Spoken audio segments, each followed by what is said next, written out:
Ésaïe, chapitre 5. Je chanterai à mon bien-aimé le cantique de mon bien-aimé sur sa vigne. Mon bien-aimé avait une vigne sur un coteau fertile. Il en remua le sol, ôta les pierres, et y mit un plan délicieux. Il bâtit une tour au milieu d'elle, et il y creusa aussi une cuve. Puis il espéra qu'elle produirait de bons raisins, mais elle en a produit de mauvais.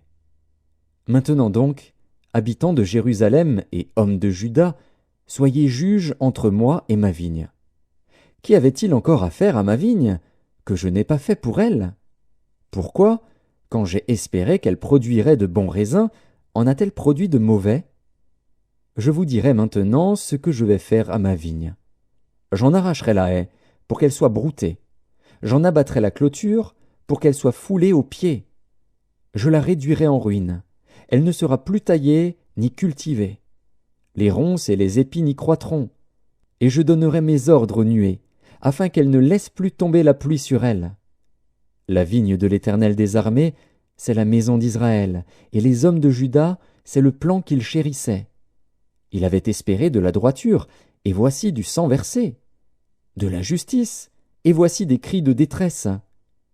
Malheur à ceux qui ajoutent maison à maison, et qui joignent champ à champ, jusqu'à ce qu'il n'y ait plus d'espace, et qu'ils habitent seuls au milieu du pays. Voici ce que m'a révélé l'Éternel des armées. Certainement, ces maisons nombreuses seront dévastées, ces grandes et belles maisons n'auront plus d'habitants. Même 10 arpents de vigne ne produiront qu'un bath, et un homère de semences ne produira qu'un épha.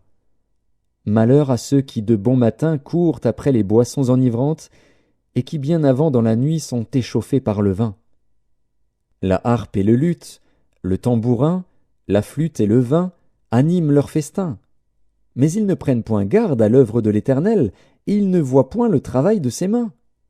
C'est pourquoi mon peuple sera soudain emmené captif. Sa noblesse mourra de faim, et sa multitude sera desséchée par la soif. C'est pourquoi le séjour de mort ouvre sa bouche, élargit sa gueule outre mesure. Alors descendent la magnificence et la richesse de Sion, et sa foule bruyante et joyeuse. Les petits seront abattus, les grands seront humiliés, et les regards des hautains seront abaissés. L'Éternel des armées sera élevé par le jugement, et le Dieu saint sera sanctifié par la justice. Des brebis paîtront comme sur leur pâturage, et des étrangers dévoreront les possessions ruinées des riches.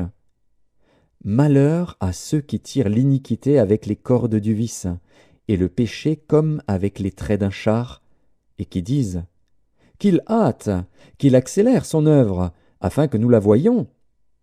Que le décret du Saint d'Israël arrive et s'exécute, afin que nous le connaissions. Malheur à ceux qui appellent le mal bien, et le bien mal, qui changent les ténèbres en lumière, et la lumière en ténèbres, qui changent l'amertume en douceur, et la douceur en amertume. Malheur à ceux qui sont sages à leurs yeux, et qui se croient intelligents. Malheur à ceux qui ont de la bravoure pour boire du vin, et de la vaillance pour mêler des liqueurs fortes, qui justifient le coupable pour un présent, et enlèvent aux innocents leurs droits. C'est pourquoi, comme une langue de feu dévore le chaume, et comme la flamme consume l'herbe sèche, ainsi leur racine sera comme de la pourriture, et leur fleur se dissipera comme de la poussière.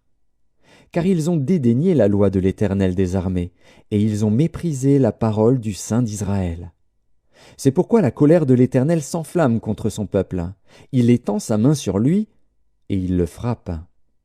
Les montagnes s'ébranlent, et les cadavres sont comme des balayures au milieu des rues. Malgré tout cela, sa colère ne s'apaise point, et sa main est encore étendue. Il élève une bannière pour les peuples lointains, et il en siffle un des extrémités de la terre. Et voici, il arrive avec promptitude et légèreté. Nul n'est fatigué, nul ne chancelle de lassitude, personne ne sommeille, ni ne dort. Aucun n'a la ceinture de ses reins détachée, ni la courroie de ses souliers rompus. Ses flèches sont aiguës, et tous ses arcs tendus. Les sabots de ses chevaux ressemblent à des cailloux, et les roues de ses chars à un tourbillon. Son rugissement est comme celui d'une lionne. Il rugit comme des lionceaux, il gronde, et saisit la proie, il l'emporte, et personne ne vient au secours. En ce jour, il y aura près de lui un mugissement, comme celui d'une tempête sur mer. En regardant la terre, on ne verra que ténèbres, avec des alternatives d'angoisse et d'espérance. Au ciel, l'obscurité régnera.